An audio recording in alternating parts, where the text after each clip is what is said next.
It's trash day, I'm putting you out, it's trash day. Putting you out, it's trash day. Putting you out of my mind. It's trash day, I'm putting you out, it's trash day. I'm putting you out, trash day. I'm putting you out of my mind. Now I'm gonna clean up, now I'm gonna clean up, now I'm gonna clean up the house. Taking all your garbage, taking all your garbage, taking all your garbage. And welcome back to Can Crushers Wrestling Podcast. I am your host, Mark the Mark Martinez. And this week on Can Crushers Spotlight, we're going to find out how to be a good neighbor. Be a good neighbor. Cut your grass, whack your weeds, do your laundry, pick up your trash outside your home, and just take care of your neighborhood. Coming on from Imagine Pro Wrestling is going to be the good neighbor, John Ross. And he's going to help us all here on Can Crushers because, guys, Can Crusher Nation, sometimes we get a little trashy. We do. We go out and about just to throw our cans in our yard and forget to pick them up. The good neighbor is going to help us. We all need that help to figure out what to do to be a better neighbor. And we're going to talk wrestling as well. He has a huge match this coming weekend in Hastings, Pennsylvania. Mountain Mayhem. He's going to be taking on the Imagine Wrestling Heavyweight Champion, big-time Bill Collier. Yeah, AEW Bill Collier is going to be defending the title against the good neighbor, John Ross. I don't know. It might be David versus Goliath in this one, but we'll have to see what the good neighbor has to say. But he's always going to give us great advice, I'm sure. Do you guys want some great advice? Head over to Collar and Elbow. Hats, hoodies, tees, sweatpants, stickers, vests. Al Snow's got it all. And you guys can save 10% when you use the promo code CANCRUSHERS. All one word, capital C in Can, capital C in Crushers, and you'll save 10%. Here comes Al Snow to tell you more about Collar and Elbow, and when we come back, we're going to find out how to be a better neighbor. No, how to be a good neighbor in Can Crusher Nation. Wrestling. A love and a passion we all share. I've started a wrestling brand. The wrestling brand. A brand founded on the aspects of wrestling. Two entities working together to create a product that connects emotionally for people everywhere. Collar and Elbow is the brand. Passion and love for wrestling is the drive. I am Al Snow, and this is Collar and Elbow, the wrestling brand.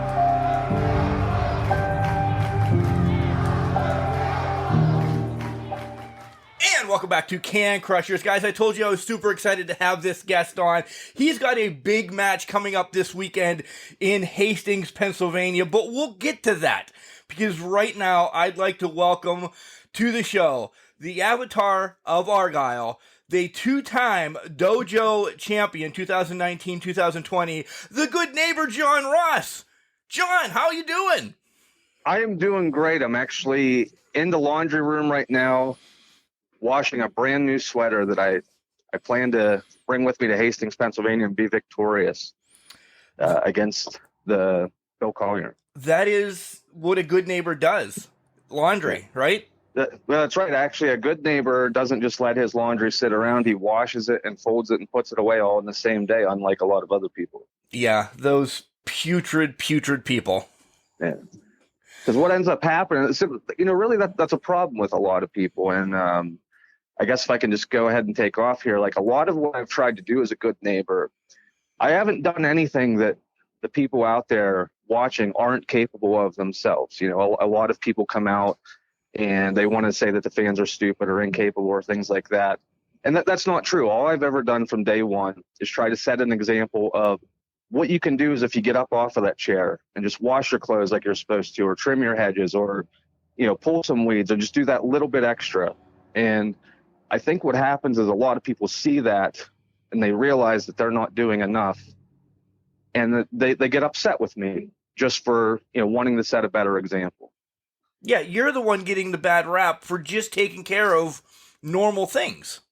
Right, and that's exactly right. When I showed up, and I think we'll get to this later, but when I showed up on my first day in Altoona, I came here to Altoona, Pennsylvania, because I heard about Imagine Wrestling. I heard that's where the good competition was. I heard that was the place to be.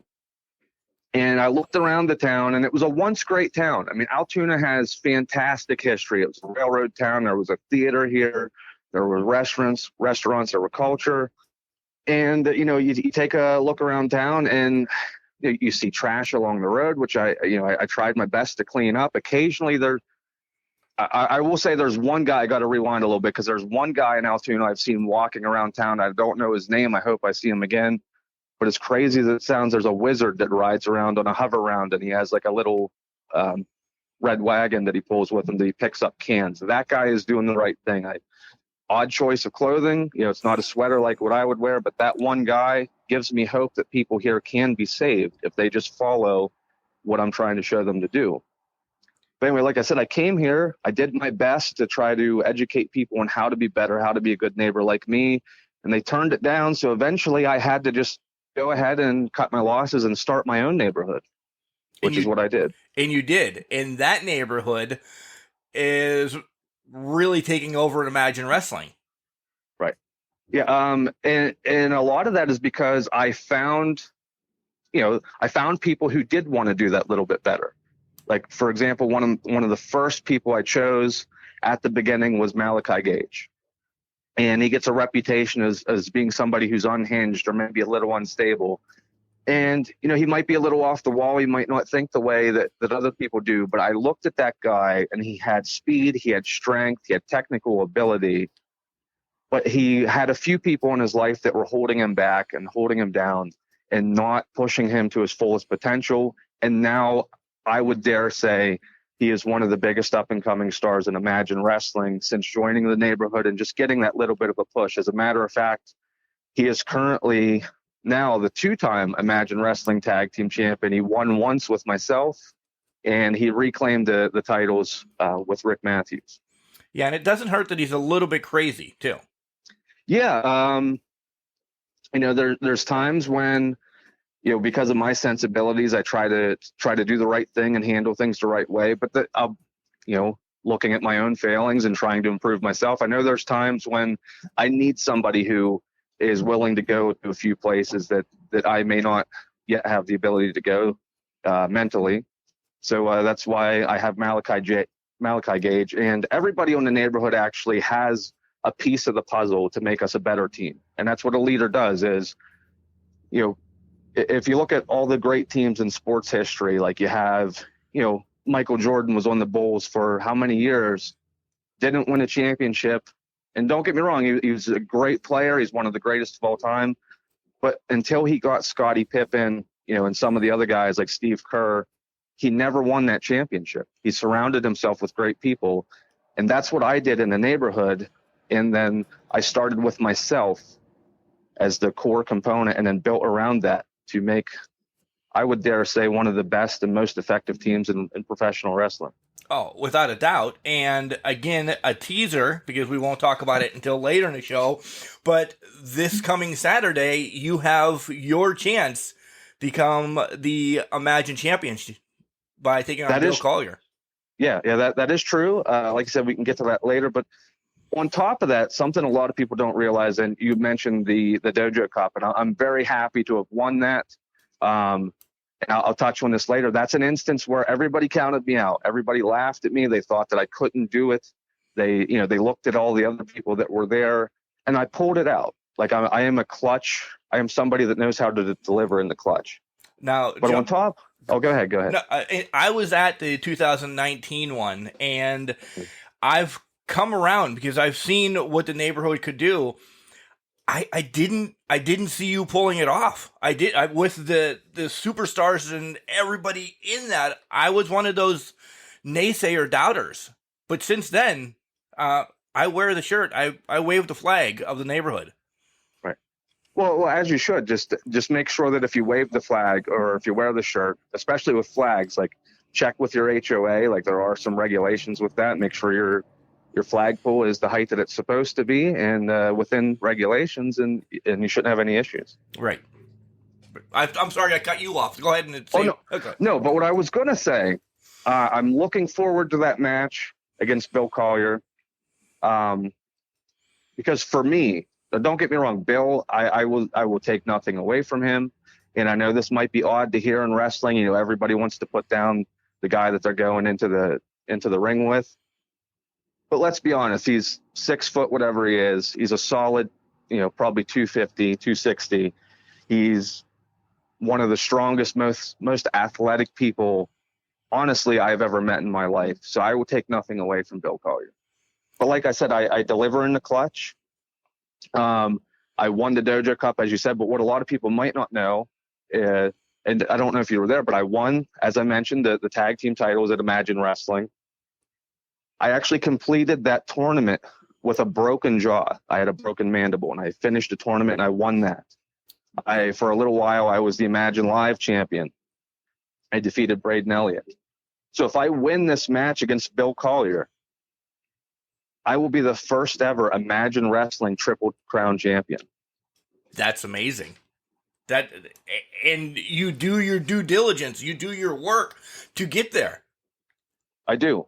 And a lot of that is being smart. And that's part of being a good neighbor, too, is like I said, looking at how I can improve myself, how I can improve other people.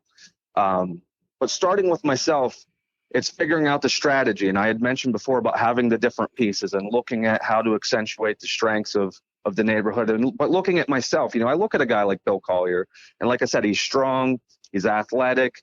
So I look at how do I match up with that? Because a lot of people will look at that and, like they did other times, they're going to laugh and say that, I'm, whatever they're going to say.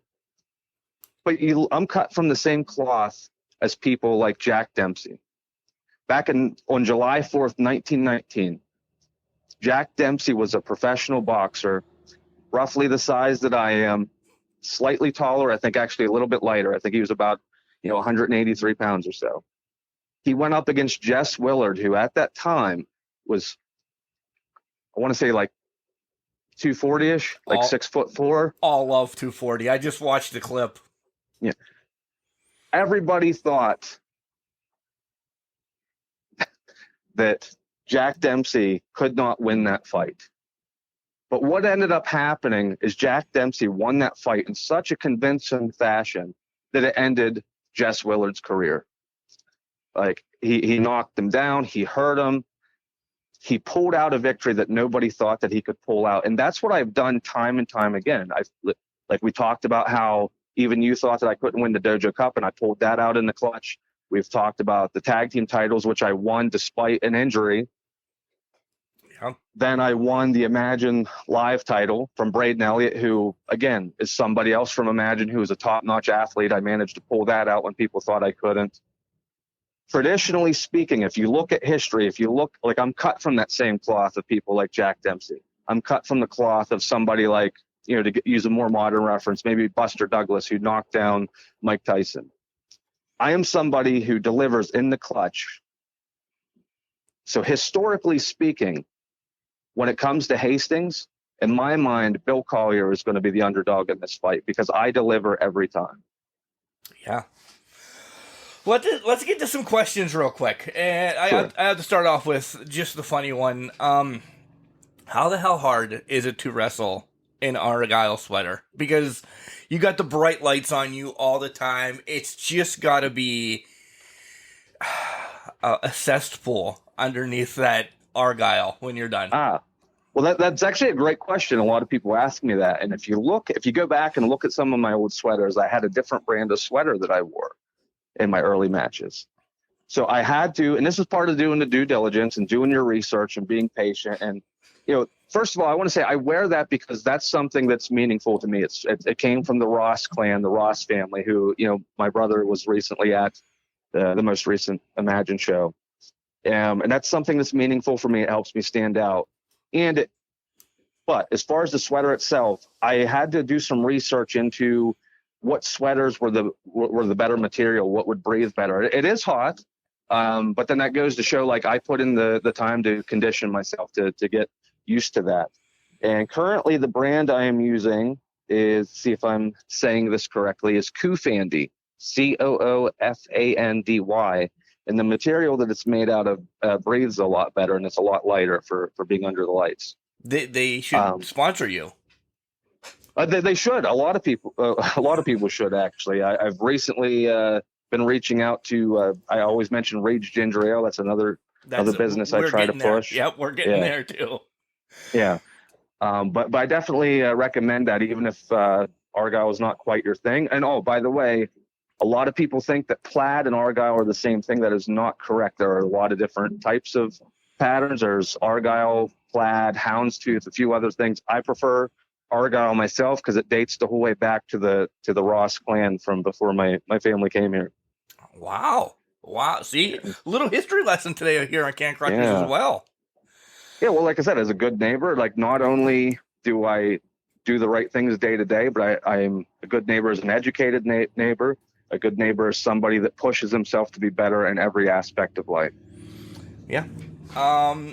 At first, I thought, we'll see if you get this reference, that Sure. You were a Mean Street Posse fan. I do remember those guys, but no, I'll say there are a lot of differences between myself and the Mean Street Posse. They were bad, first off. Well, and then one of the other things is, to go back to the comment that I made earlier, Mean Street Posse, and I'm not taking anything away from them or their families, but they started in a position of privilege. I am somebody that, like I said, everybody counted me out. I came from a family that was taught to work hard, and that's where I get the idea that to just push myself that little bit more. And that's all I ever expect from anybody else, is to push themselves. And it's upsetting to me that when I look out and I see people who are content to just sit and do you mind if I bring somebody? Because that reminds me of something. Do you mind if I bring somebody else up real quick? No, go ahead. This is you.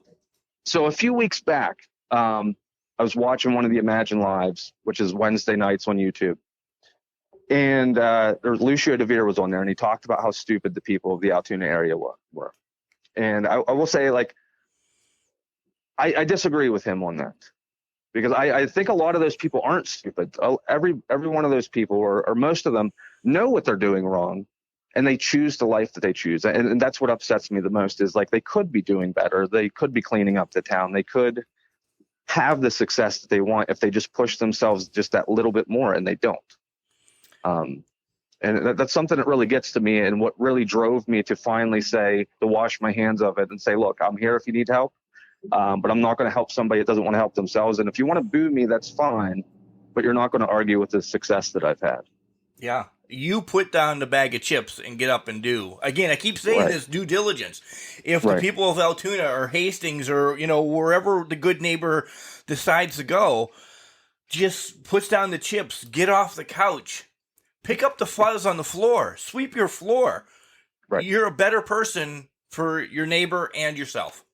That's exactly right.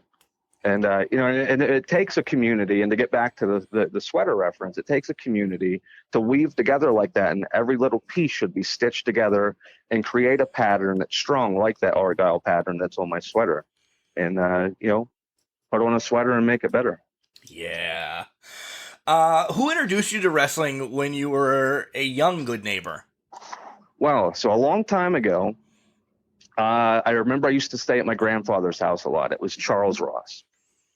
And I remember watching, I can't remember what the first match would be, but I do remember it was back. He had one of those TVs. There wasn't a remote. I was the remote. I had to get up and change the channel. Me too. And I remember it was on, I remember it was USA Network. It was WWF at the time. I remember watching that and sitting in, and it was a regular occurrence. I had some young parents who at the time were working their way through some things, and they would drop me off, and I would sit and watch wrestling with my grandfather. You don't remember a first match or the first person that caught your eye, do you? So I, like a lot of people, I saw Hulk Hogan at an early age, but I would say I was always a big fan of the Macho Man Randy Savage. Yes. He was somebody that, much like me, like some of the fans didn't always like. But he put in the work and achieved a lot of things that people thought he couldn't, even against bigger opponents. And as a matter of fact, one of the moves I used a double axe handle a lot. It's because of that influence that I used that. Well, let's not get into the influences, because I always have my take on who you are. So, you know, what made you get into, because we'll get there, by the way. What made you get into training? Where was it that you're like, man, I'm going to do this. I'm going to get trained, and I'm going to be the best neighbor and professional wrestler out there? Well, I had already started making the neighborhood here better. I had left, so I'm not originally from the Altoona area. I'm from nearby, but I'm not from Altoona. But I left for a long time. I went elsewhere, and I moved back, and I started to work on improving myself. I got myself in shape. I went back to school to educate myself. And as part of that, I started looking into, well, what are things I can do in the community? And I had noticed actually an advertisement for Imagine Wrestling. There was another, I don't want to bury anybody, try to be professional here, because other places have told this story before, but there was another group that I had looked into, and I went to possibly go there, and I realized, well, I think I'm a little bit better than that. Like, maybe there's another option. And at the same time, I was finishing up some of my formal education. I was looking at doing advertising and video editing and merchandising and things like that. And I thought, well, what a great way to put everything I've learned and everything, to get my lessons out there, than to give myself a stage to where I can promote myself and promote my message. So I got a hold of Imagine Wrestling, and that was probably, I get confused now with COVID and everything, but I think it was about 2 or so years ago I started training. And I don't always get along with the guy, but I'll give him credit. I went to Cato's wrestling school here in Altoona, Pennsylvania, and I was so impressed that I actually now have a house that I got here whenever I'm in town wrestling, or whenever at the time I was training, but that I maintain here so that whenever I'm in town, I have a base of operations. Nice. So this is where I'll ask you, we know who the good neighbor is, but this is where the influences come in. So when I think of the good neighbor, and you're going to look at me and say, or hear me and say, what? I see 3 people in the good neighbor. Because as you can tell on this podcast, you're a hell of a talker. So you can talk well. You're very technical, but then, you throw the gimmick in as well. So we've brought up one of them. So that anytime I'm that old, I always think of the Mean Street Posse when you see the sweater. Okay? Sure. Boom. So you got that. Technical wise, I see a Larry Zbyszko in you. I really do. So that's your technical wrestling. And then somebody that just talked quietly but got his point across, because he wasn't always, he could get up there when he needed to, but he didn't, was Ricky Steamboat. So those are my 3 that I see you as, because you have it. You really do. The technical part from Zbyszko and Steamboat, but Zbyszko was always a little bit crazy on the mic, where Steamboat was just, level-headed. And then just because the Mean Street Posse, because you wear a sweater, and that's how simple-minded I am. Am I close? No, well, so I was surprised, but pleasantly so, that you brought up Zbyszko, because I will say, and a lot of people are aware of this, I did take some time off because I had an injury. Right. So a lot of wrestling during that time that I started to study were a lot of the older guys like Larry Zbyszko, Billy Robinson. I started watching some of his matches and seeing a lot of the little things that people don't do anymore. So like, if I can jump around here a little bit, that's one of the reasons why I am so confident in going, up against somebody like Bill Collier, like amazing athlete. I'll take nothing away from him, but I've started to study the little things that aren't done anymore, the little nuances of how to slap on a hold, or, why is a move used, and when is a good time to use it. I haven't, unfortunately, gotten to see a lot of Zbyszko. Around the time I started watching wrestling, he had been a little bit past the time he was wrestling, and I remember him mostly from WCW. but he does fall into that category of guy. Like I've started to study that. Like I said, there's Billy Robinson. I started to follow to go off of that. This is a more recent thing, but there is a guy, the Snake Pit. They cover. If you look it up on Instagram, they teach catch wrestling, like the old style of catch wrestling. I've been watching a lot of that. Yeah, I follow them too. Yeah. So I mean, it's fantastic, and if anybody is a fan of pro wrestling, it's interesting to watch that, or even like a fan or a student or somebody like myself that's looking to improve, just watching those little nuances of like, well, why was a hold used? Like, what was the mentality behind it? Right. As far as Steamboat, I don't think anybody would ever be insulted by being compared to Steamboat. It's like, to be honest with you, one of the things, if I do have one failing, it's that my arm drags are not great. I've been trying to get better at that, but as far as overall, I will take that. I'll take that comparison. Who would you? I mean, you said now that you did go back and watch, Zbyszko, and everybody knows Steamboat or anything. Right. But if you throw mine what I said, and I know wrestling, in a general idea, everybody steals a move, right, or borrows, or asks if they could use it, so on and so forth.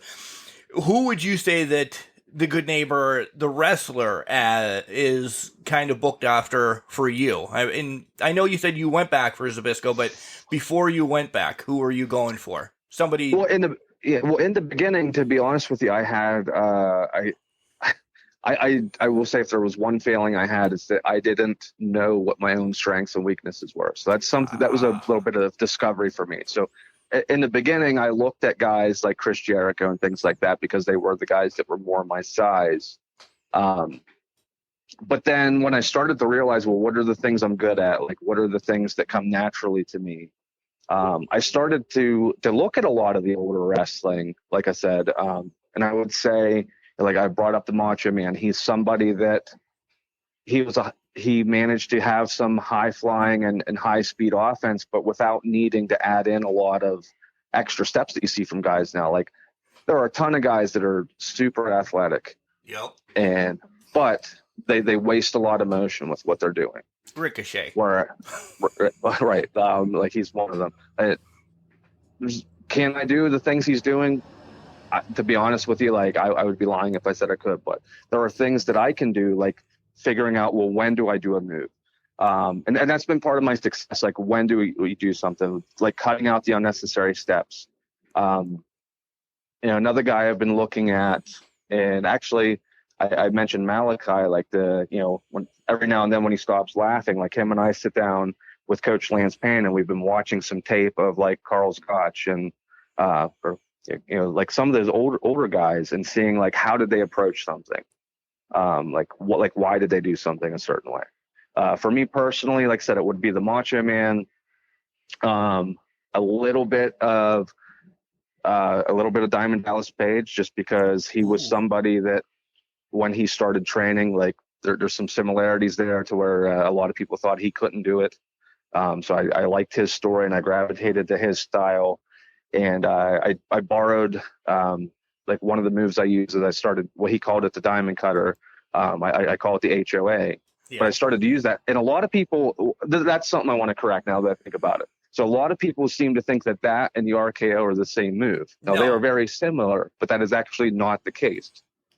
An RKO is typically more about the quick snapping down motion, whereas with, as I call it the HOA, or what most people know as the diamond cutter, it is more of like a running bulldog motion from like I think they call that a 3/4 front face lock.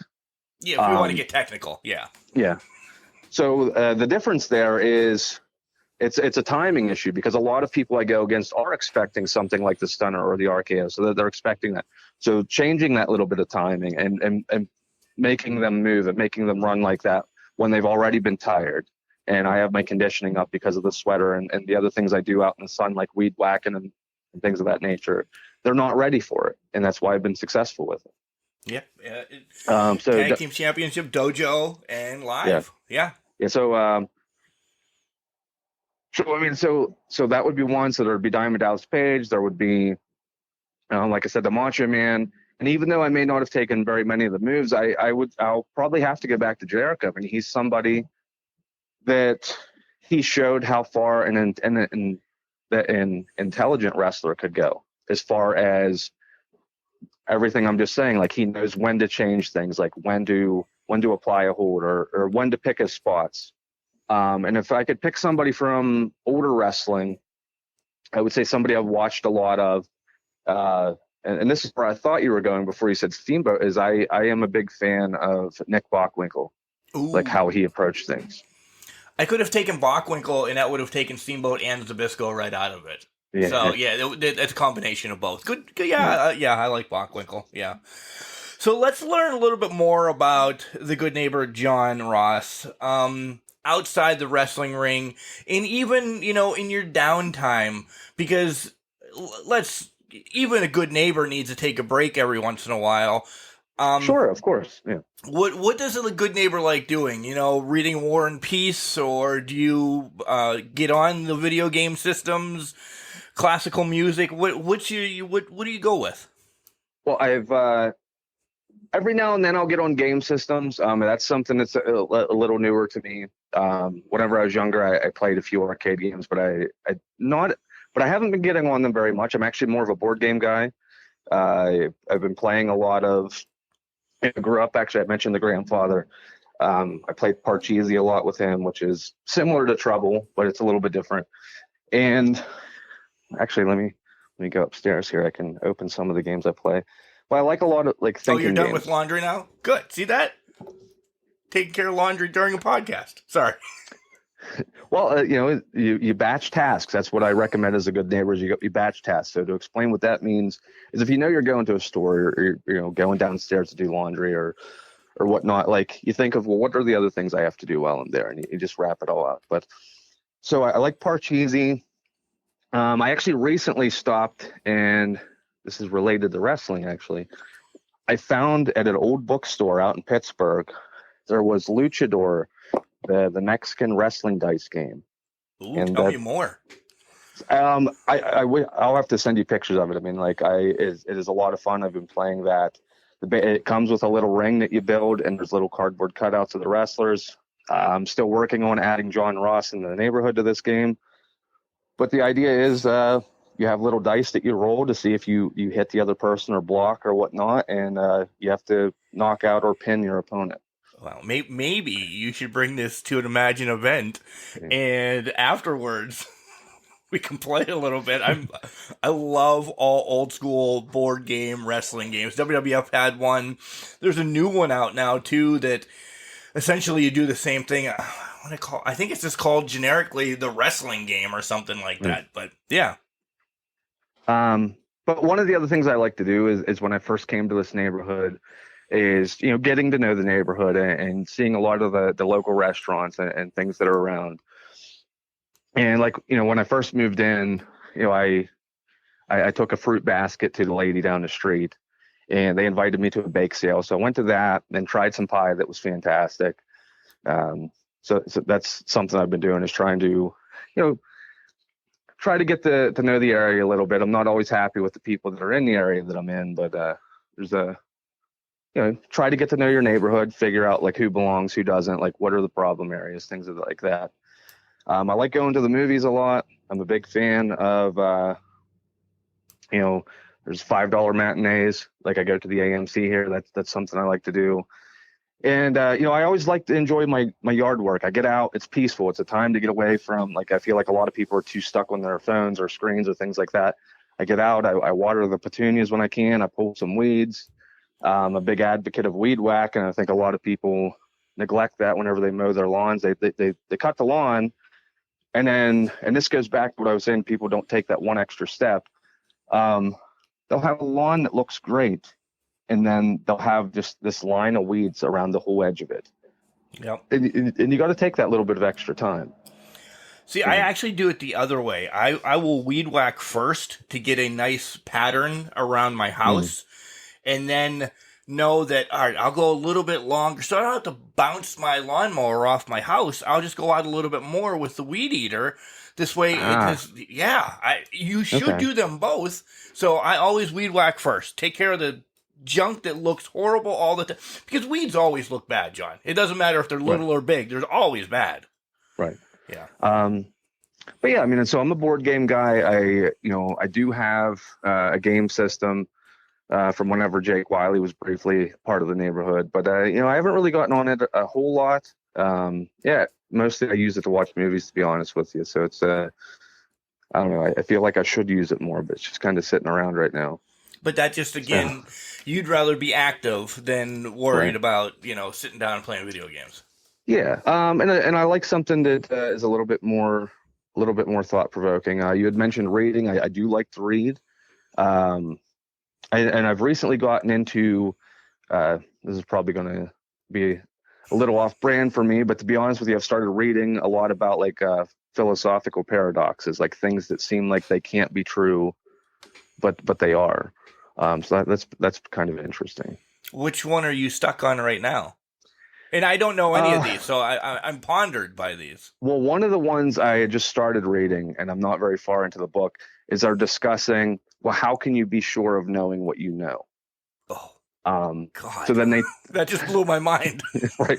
So then they talk about, there's a whole conversation about like, well, first you have to like if you would make this statement, let's say you take somebody like, let's say Big Lenny and he would make the statement that he knows nothing. Well, to know that he knows nothing, he would first have to know, well, what are the limits of the things that he knows? And that would have to define, well, what are the things that he doesn't know?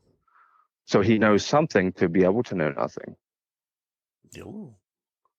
Wow. I mean, it's hard to kind of like wrap your head around. But it is interesting, and it thinks of that's crazy. Yeah. All right.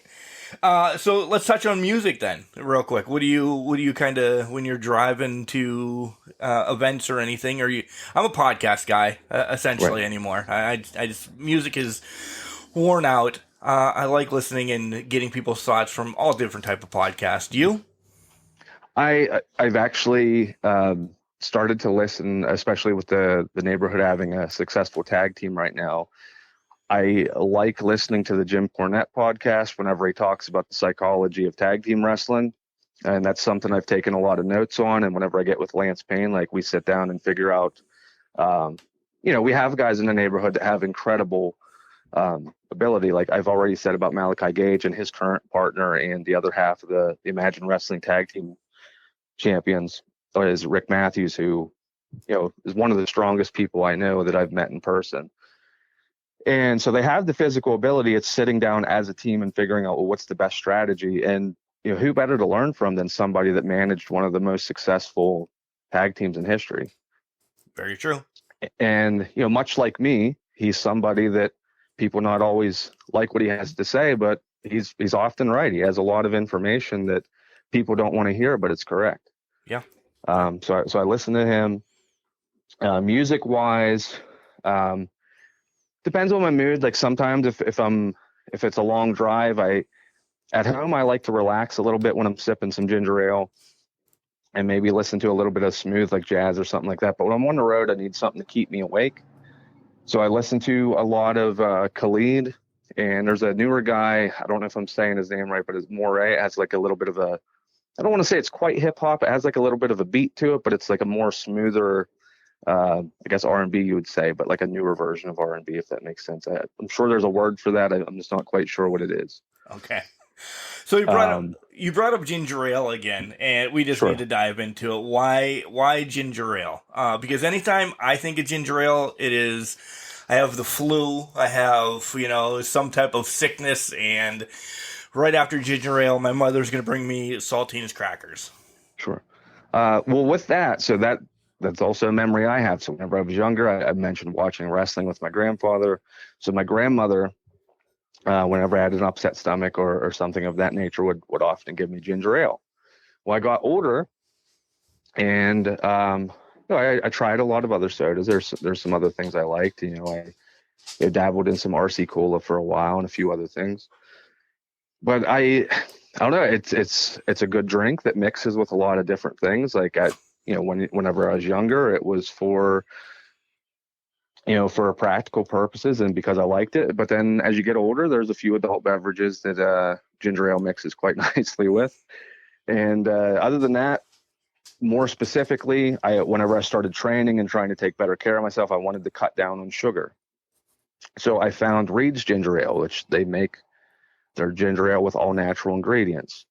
They have two different versions. They have one as sugar, which it's actual sugar, not corn syrup or all the other stuff. And they actually have real ginger. And to talk about that, so a lot of things that you might see, I'm sure you've seen a ginger ale that'll say natural ingredients on the side. Right. But what I learned is, and this is like some information I got from my grandparents, is that doesn't always mean that there's actual ginger in it. Because what helped your stomach not be upset or helped you not be sick is the actual ginger. There is a mechanism with your stomach that how it digests it. I did not know that either. I thought it was just like stop drinking all the Mountain Dew or the Pepsis or the RC Colas as you brought up, and Right. just drink this, because there's more fizz in ginger ale as well than any Right. of the others. So I thought maybe the bubbles were always something causing that, in my simple mind. Well, there's part of that, but then also, but then to fast forward a little bit, when I won the Dojo Cup, I celebrated with ginger ale, You did. and people were I don't know why people were upset about that. It's a fantastic drink, but I kept drinking it. And then, like I said, I found Reed's when I was trying to cut down on sugar, because that's another issue people have, is that they're eating too much sugar. So Reed's was one of the first ginger ales I found that it was something I could drink that tasted good. It didn't have all the extra crap in it. And they have a version of it that doesn't have sugar. That's I forget I think it's monk's fruit or something they used to flavor it. And it was something I could drink without getting hooked on energy drinks or any of the other things that people fall into, and enjoy it and not just be stuck with water all the time. So have you reached out to Reed's to sponsor you or anything like that? Because they should. They have actually shared some of my content on their Instagram page. So that's been helpful. And I have been in the process of reaching out to them, which, by the way, I should say that I have my own Instagram now, which is, if you're on Instagram, it's at real_good_neighbor. So we get all the socials at the Yeah. end. And then we'll tag Sure. you and everything too, so don't worry.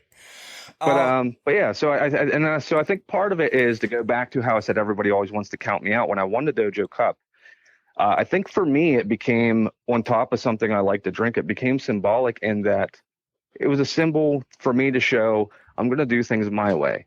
I'm going to do things with the flavor that I want to do it with. I'm going to do things whether somebody else likes it or not, whether they like how I dress or whether they like how I talk or not. I'm going to continue to be successful, and that's what I've done. And that's just my way of showing this is my brand, this is my flavor. You don't have to like it, but you can learn to live with it. And if it upsets you a little bit, well, just have some ginger ale and it'll settle your stomach down. Nice. That was perfect transition. How much wrestling do you watch today of like today's stuff? AEW, are you pumped that CM Punk is back? Because I am. WWE, AEW, anything like New Japan. How much are you watching today? So for a while, I had started watching NWA Power. I loved it back then. I liked NWA Power. I like what Billy Corgan's done with just how he films everything, how he approaches everything. They have a lot of guys and girls there that I think, if they don't get attention soon, like probably will.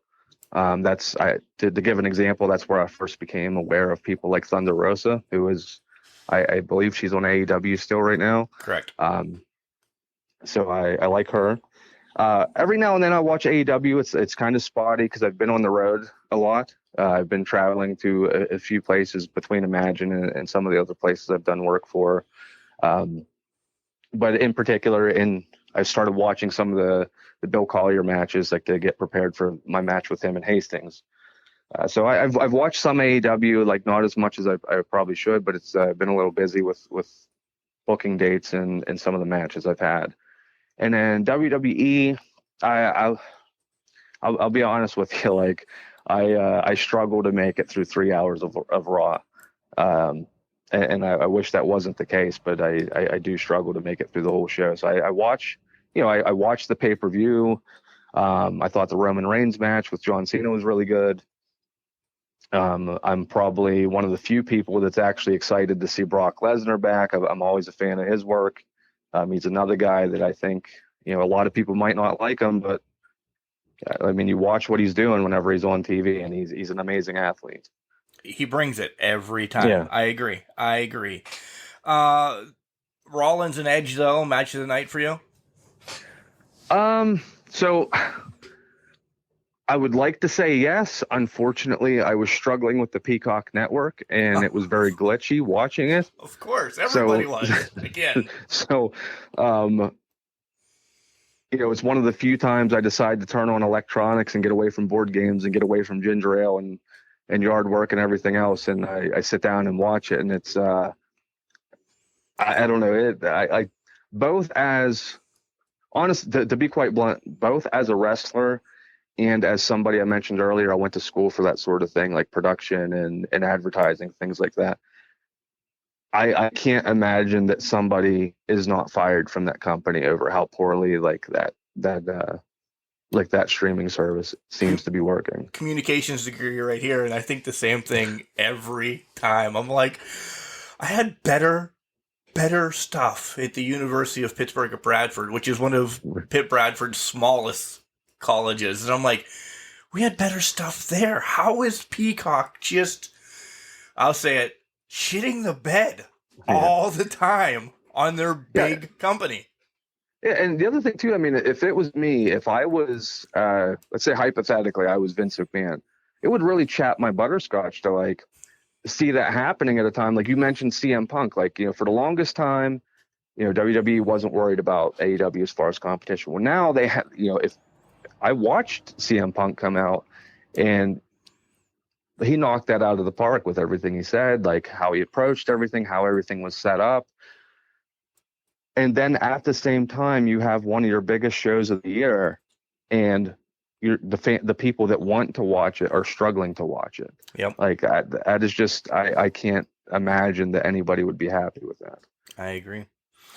All right, let's move back to the big time Bill Collier and the Good Neighbor match, which is happening this Saturday at Hastings Memorial Building in Hastings, Pennsylvania. It's called Mountain Mayhem. We'll touch more after the interview about some other matches that are going on. I'll do that myself, but this is the match. You could become the first ever Triple Crown Almighty Champion of Imagine. And, that's correct. And you've brought up, here and there throughout this whole interview that you've been watching some big time Bill Collier matches. You've watched other people matches. Without giving away your strategy, what else is going on? What else is going through your head, just a few days away? Well, like I said, and I kind of touched on this earlier, but just to reiterate, there's a lot of people that look at me and have always counted me out every step of the way, whether it's because they don't like what I say, they don't like what I drink, they don't like how I dress, whatever the thing was that they picked out. I know we have a lot of, we have this group of purple-haired fans that sits at one corner of our ring. They always want to talk bad on me and say that I don't deserve the things I have. Well, I disagree. I disagree because I've worked hard. I've put in the work. I've done the due diligence, like you said. I study and I pick my spots, and I've earned everything I've had. I've come in clutch every time. I've come in clutch with the Dojo Cup. I've come in clutch with the Tag Team Champions. I came in clutch with forming the Neighborhood, which is one of the best teams around. I came in clutch with winning the Imagine Live title. And when it comes to Hastings, like, I'll take nothing away from Bill. I said this earlier.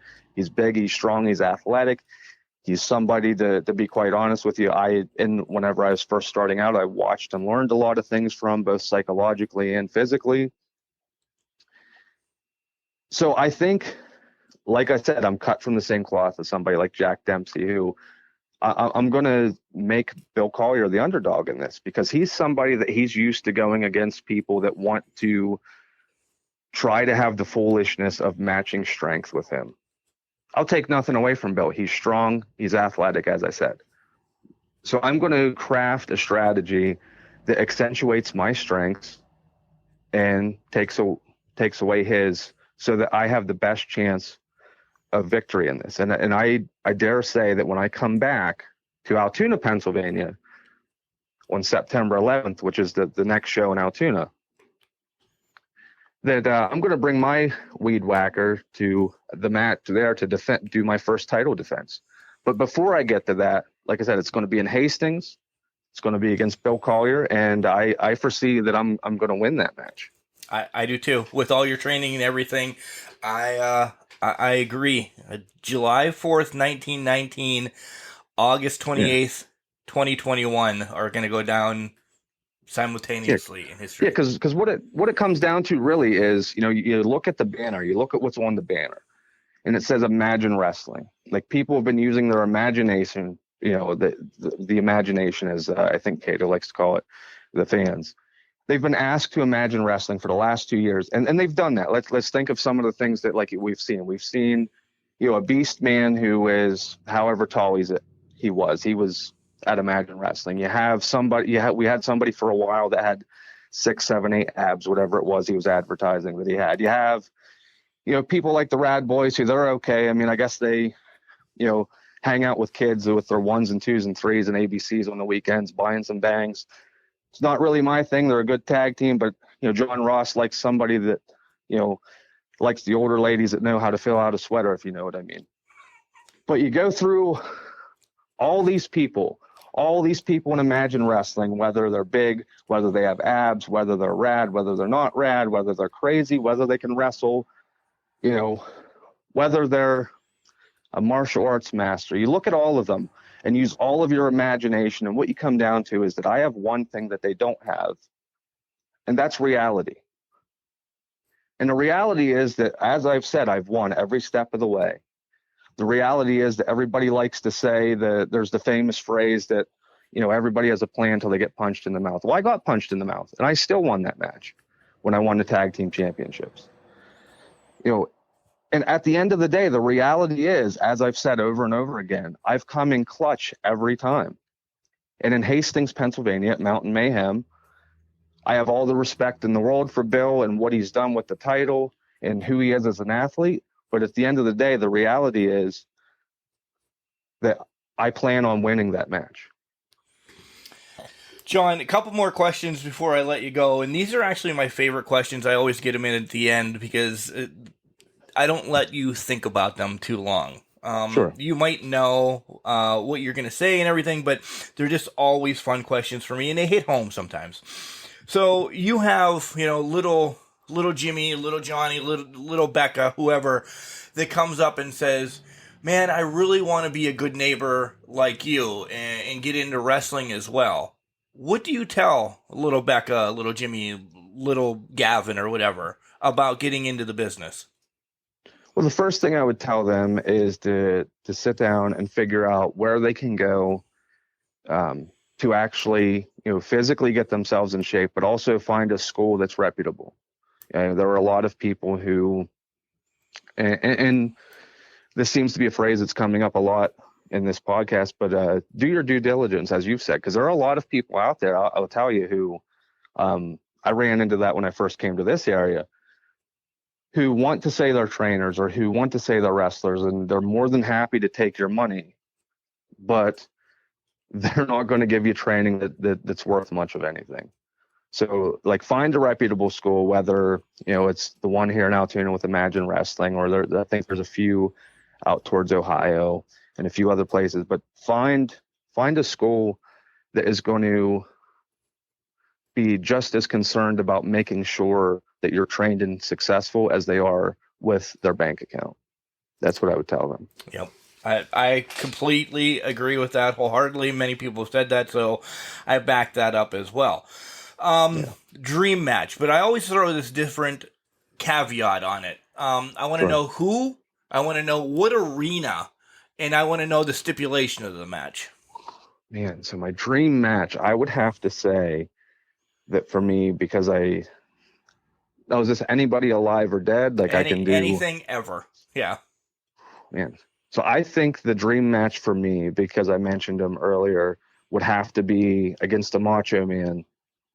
And if I could get the rabid crowd of the ECW arena in Philly. Never thought there with you, but okay. Just because I like the energy of those people. And I think between myself and somebody of that caliber who, is the personality and has the technical ability, that's somebody that has, size, speed, strength. It would be a great match, I believe. And it's somebody that I think would be, win or lose, I think would be an experience that I would take something away from. Yeah. I'd love to be in the ring with Macho Man, for sure. But yeah. What's your stipulation of the match? I think the stipulation would be that if I would win, he would have to join the neighborhood. Ooh, all right. But the other way then, do you have shaving your beard or something? If he wins, I would have to stop drinking ginger ale. Oh. Can we reincarnate, bring back Macho Man from the dead to see this? It would be amazing. Finally, before we get into your socials and you can sell merch and tell us where you're going and everything, sure. You are a little bit of a battle royal king with your sweaters. I like always ending it lighthearted too. Sure. We talked a little bit off air. What the hell's going on with you in battle royals and choking people out and everything that you have 30 sweaters on? Well, with that, so I went out to Pittsburgh and I was invited out, for a match. And there were a lot of guys that, this will kind of touch on what I've talked about already, that thought, they could just get one over on me because I was, dressed in a sweater, and they thought that I wouldn't fight back. And, I took a few chair shots, and I figured, well, if that's how things want to go, I don't have my weed whacker with me. So a good neighbor knows how to improvise. And I brought some sweaters with me, and I pulled one out and just, started choking people out with a sweater. And the next thing you know, I look up and I came to, and I gathered my wits about me and, did some breathing exercises in my head to calm myself down. And I realized that I was just a few steps away from winning a title at somewhere that I had never been before. Yeah. That's so, I mean, unbelievable. So, I mean, you're right. I've had a lot of success. I try to keep, I try to be calm and try to be a good neighbor, as I always say, but sometimes people push me a little bit too far, and I have to resort to that. So because I'm resourceful. That's one of the strengths I have. I won the Blue Ribbon Award for the best looking wrestler in an Argyle sweater in the tri-state area. So I decided to make use of that. Do you have that framed in with that Argyle sweater? Because I'm sure you bought another one because the first one should be framed with that blue ribbon, right? Yeah, it's in the basement. Yeah, it's in my den. I have a painting of me on a horse. I have the Dojo Cup sitting there, and I have my replica of the tag team title sitting there.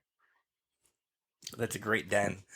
So, all right, this is your time. Sell us some merch, give us your socials, and where else are you going to be here in the near future? You already brought up September 11th, which will be Imagine Again in Altoona. That is true. So, as you said, I'm coming up with the match against Bill Collier in Hastings, Pennsylvania. That's for Imagine Wrestling. Trying not to look too far past that because, that is a match that is a big deal for me. It's a chance to become the champion. But as you said, we're coming back September 11th in Altoona. So I'll be at those two shows. And see, offhand, I think there's another one after that in September. I know Imagine's getting rolling. Like I'll be honest with you. It is one of the things that makes me happy, and this is jumping around a little bit. The neighborhood is a growing brand, and I'm happy that most of us are at Imagine because Imagine's going to be having a lot of shows this year. It's a brand that's up and going. So like I said, there's going to be Hastings, Pennsylvania coming up this weekend. September 11th is our next show back in Altoona. I'm in talks with a few other places. I don't want to give out the dates yet because nothing's set in stone. On Instagram, I can be found at real_good_neighbor on Instagram. I'm also on Facebook. If you look up the good neighbor John Ross on Facebook, I have a guy that works for me, Tobias. He usually answers my messages on there. As far as merchandise, we're doing well on those. Currently I have some tank tops I've been selling, the neighbor tank tops. Right now we're a little low on stock on those, so that if somebody's interested, I recommend they pick them up, because I think at the last show we sold most of them. And I have a few things coming out later this year. We're working on some aprons for the Good Neighbor. If you watch any of my social media, I like to get into the kitchen and cook some things from scratch. So we're working on some aprons for the Good Neighbor John Ross. So what I would recommend, if somebody sees me at a show, if they're interested in something, to leave their contact information. You can join the Good Neighbor mailing list, or follow me on social media to pick up merchandise or see where I'm going to be next.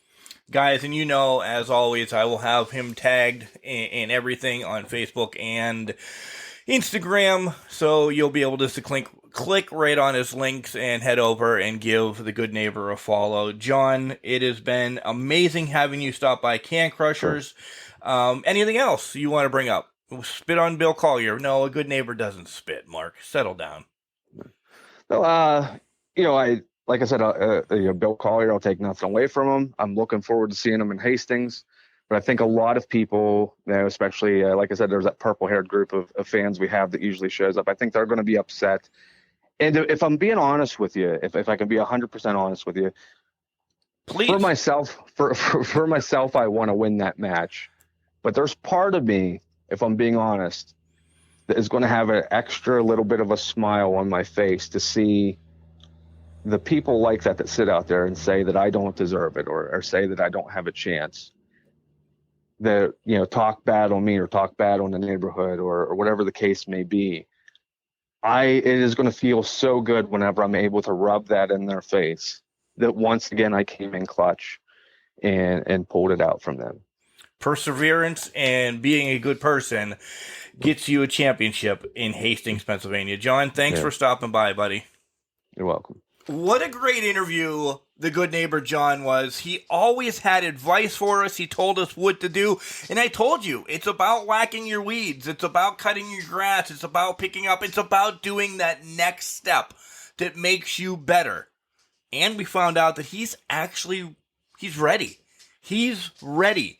And I love the reference. July 4th, 1919, August 28th, 2021. I said it was David versus Goliath. That's before I did my homework. It is Jack Dempsey against Jess Willard. Holy cow. Hastings, look out, because the Good Neighbor is on his way, and you are going to see a new Imagine champion that night. If you don't have your tickets now, make sure you'll go over to Imagine Wrestling. Hit them up on Facebook, ImagineWrestling.com. You'll be able to get your tickets at the door. This is going to be an event that you don't want to miss. Ginger ale. Bring a ton of ginger ale, because there's going to be a hell of a party with the Good Neighbor. Guys, don't forget, like, subscribe, and follow us on all the socials. It's CanCrusher69 on all of them. Send us an email, cancrusher69@gmail.com. In that plug that you guys always know, we're on Spotify, we're on Apple Podcasts, we're on Stitcher, we're on Boxcast, We have our own website. All of them are linked to our social medias. But what I'm going to beg you for, give us a rating on Apple Podcasts.